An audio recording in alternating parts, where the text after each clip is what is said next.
Hey guys, I brought you back out to the mountains today because I want to show you another cool way you can start a survival fire using a sandwich baggie. Now over the years I've shown you how you can use water to start a fire using things like bottles, light bulbs, saran wrap, and even your pee. But I wanted to focus on using a snack bag today because there's a good chance you'll have one of these if you ever get lost while you're camping or hiking.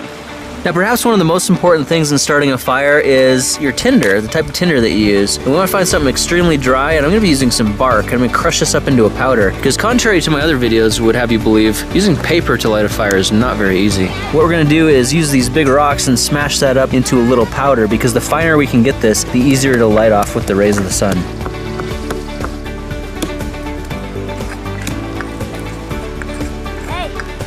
So after crushing this bark between rocks for a couple of minutes, you can see it's been reduced to a really fine dust, almost like a really fine sawdust. And the darker the wood color, the better, because it's going to absorb more heat. And now that we've got this stuff, we can move on to our final few preparations before we actually light it up. A nice flat piece of bark like this would be good for a base plate, and once we've got that in place, we can just transfer the dust over into it and form a little pile. And it's a good idea to have a backup because as the embers and coals start building, you're going to want to have some extra dust to sprinkle on there and build it up a little quicker. And I got my little buddy out here helping me today. He's going to be gathering some of the twigs that we're going to use for our kindling.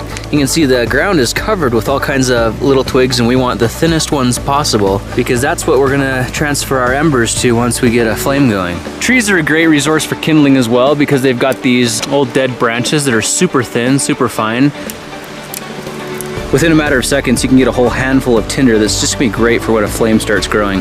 Now the last thing that's gonna be really helpful in building a tinder bundle is some kind of dead grass like this yellowish stuff down there. If you dig down underneath and pull it out, you can get enough of it to fold it over and build a nest, and our little sticks and twigs should nestle down nicely right inside of that. Alright guys, so I've been scavenging the forest for all the different materials that we'll need, and we've got them laid out here in order. I'll be starting with this little tinder pile here. Once we ignite that with the sunlight, I've got a little bit coarser bark that I've ground up that we'll sprinkle over top. Once that's smoking pretty good, we've got some dead grass that I can form into a little nest or tinder bundle, and once that catches fire, we've got little tiny twigs that'll help sustain that flame, and then hopefully that'll be enough to catch these on fire. Once there's enough heat to ignite these things, our fire should be pretty well self-sufficient at that point.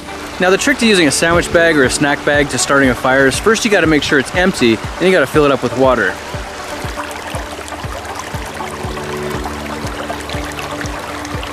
Now you're going to want to fill your baggie up about half full of water, and you can use water from a creek like I'm doing here, or water from your bottle, or in extreme emergencies you could even use your urine. The first thing I want to do is tilt your baggie to the side so it makes a diamond shape with one of the points facing down. Then we're going to grab this top area here, and we'll need to twist that to trap as much of the water inside as possible. Now the more you twist your baggie, the more you're going to notice it starts to bulge out and form these curves, which starts to look like a liquid sphere, and that's exactly what we're going for. It is a very fine line though, because the more you twist, the closer the bag is to bursting, and then you're going to lose it all. The goal is to try and get it as close to a liquid sphere as possible. When you got something that looks like that, you're good to go. So now we have a cool liquid lens and all of our tinder laid out. The next step is to invoke the power of the sun and see if we can get it all to ignite. Alright, now this is the part where patience becomes a virtue, but really all you have to do is use this thing like a magnifying glass and try not to drip any water on your tinder as you do. You can see that starts smoking almost immediately.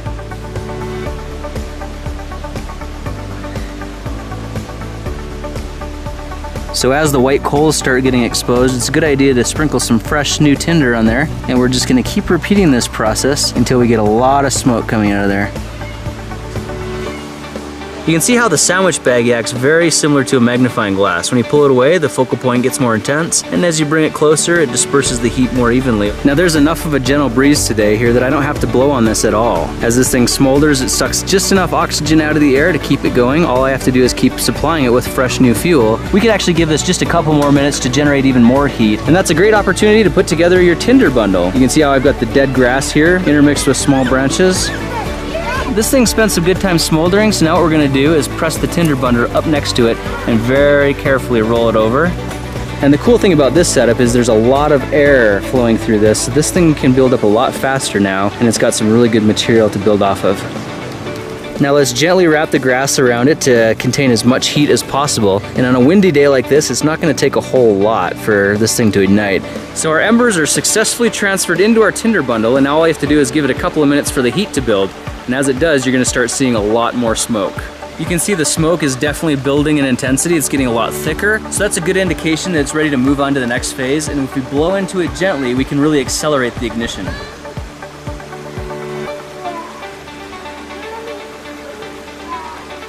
Oh, there it goes. We got a fire. All right, at this point, we need to get some new sticks on there as quickly as possible. Should have been a little bit more prepared for that. I got that on my first try, guys. See, a little patience pays off after all. Now, if your fire starts going out, but you've got a lot of smoke, all you have to do is blow on it like this.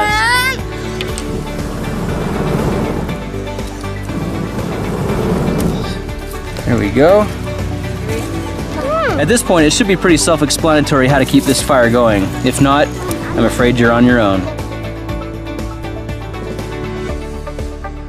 So there you have it, guys. That's how to start a survival fire using nothing but a sandwich baggie and the resources you already have around you. Hey, I hope you enjoyed this video, and I'll be looking for you in the next one. Talk to you then.